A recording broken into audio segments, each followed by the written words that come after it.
Myanmar civil war thokhraba matung chahi manga leiraga pangthokpa general election gi ahanba phase oina ngasi vote hadaba hokre phase ahum thokna constituency chatruk marifutara nithoi da pangthoka dawriba mikhal asida anoba voting system ama haudokibaga loinana nupi voter saruk yabagi chang yamna wangkhalakpa thengnari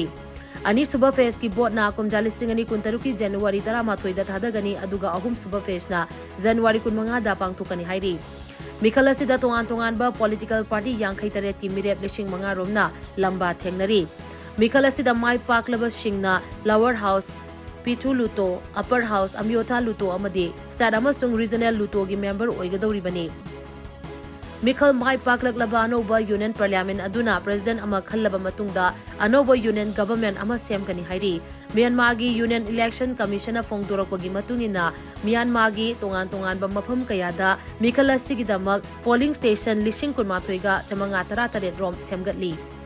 Mamangda pangthokiba Mikhal Singha manadaba mong amoina Mikhal asidadi mixed member proportion MMP system chatnari amadi electronic voting machine su seasonary hairi Myanmar gi Ministry of Information gi matung ina mapalai bakta lairiba Myanmar macha singdi